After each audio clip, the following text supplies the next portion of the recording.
Warning. Our YouTube channel and its videos may contain scenes, language, and content that may not be appropriate for all audiences. These videos include surveillance footage, undercover pursuit of suspects, actual police and rescue operations, and fearless confrontations. If you do not approve of the content, please do not watch our videos. If you wish to continue, we strongly advise that you proceed with caution. Viewers' discretion is advised. Matagal na problema ho to. I'm sure marami ho sa ating mga motorista ang nababagot na ho at masakit ang ulo dahil po sa problemang traffic po dito. Ito po ilang beses na ho yatang pinagbawalan ho ng otoridad na bawal mag-parking po to sa isa pong tapat ng eskwelahan ho to. Alam ho natin ito. Mandaluyong ho yan. Berde to. Yung gumagano, no? Gumaganyan. Panoorin po niyo to. Aha.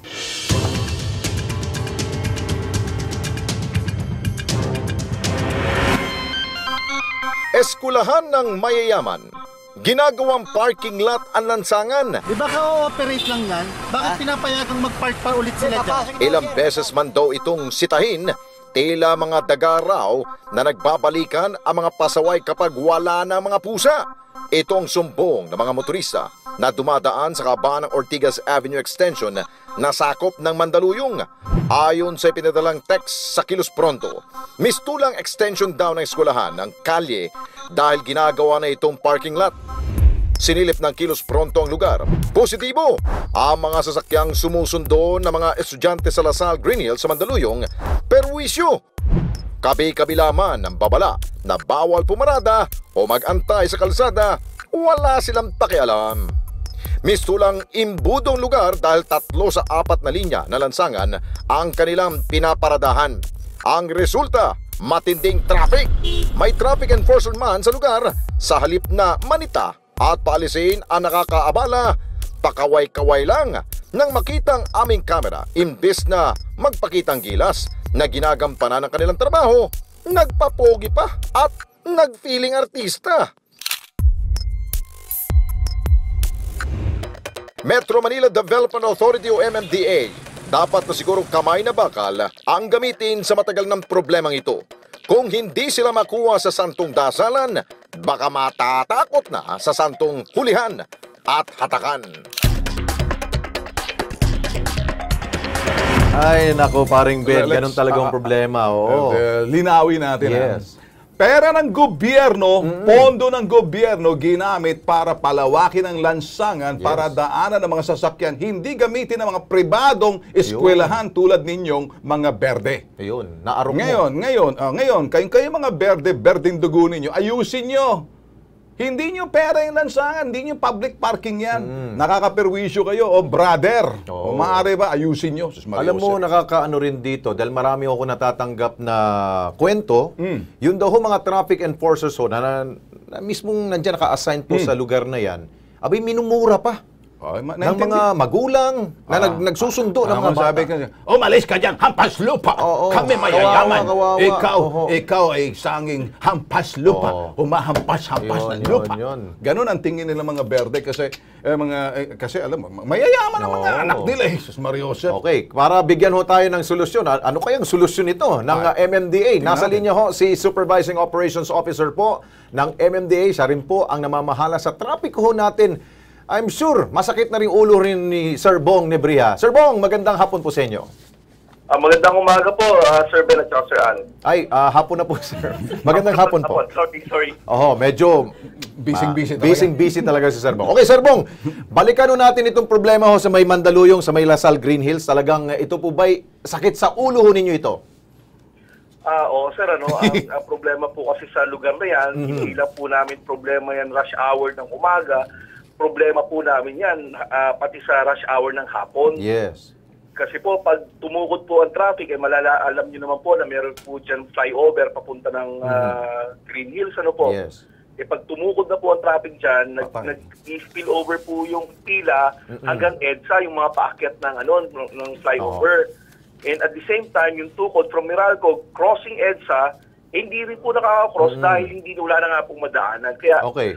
Ngayon po, Sir Bong, kayo po ba'y nakipag-ugnayan na po ba sa pamunuan po ng Lasal Green Hills? Yan. Alam niyo sir, nakipag-ugnayan po kami sa halos lahat po ng schools na may effect sa traffic, lalo na po sa EDSA, bago pa po magsimula ang pasukan. Dito tayo sa specifico tayo, sa Lasal, sir. Opo sir, nung bago po magsimula ang pasukan. Ano po ang sabi ho nila? Sila po ba'y susunod? Na walang paparada ho dyan sa daanan? Alam niyo po sir, kasi ang traffic management nila is only as good as we can recommend. Ang problema po talaga dyan yung disiplina po rin ng mga sumusundo.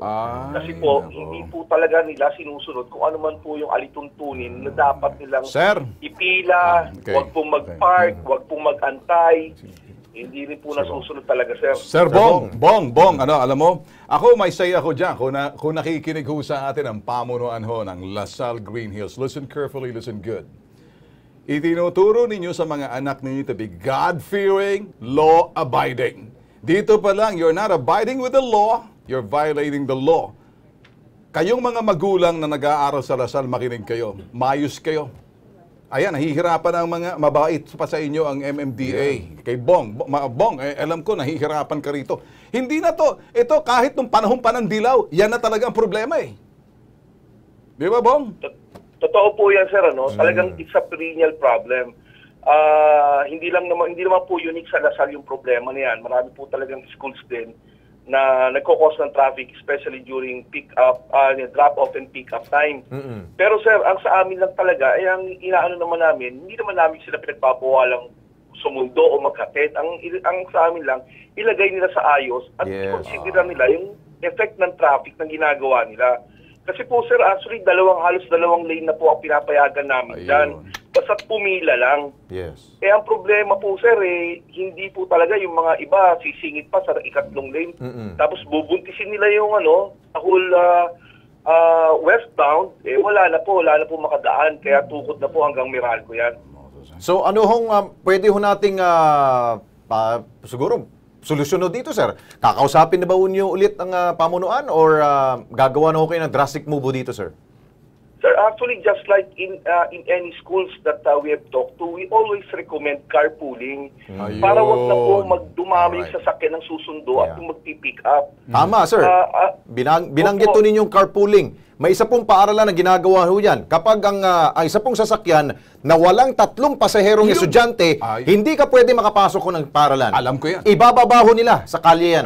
Alam kong eskwelahan yan. Dapat ganun rin gagawin dito sa Lasal. Po lahat, sir. Kaso, hindi po ganun. Minsan, 2 anak, 2 kotse rin ang susundo.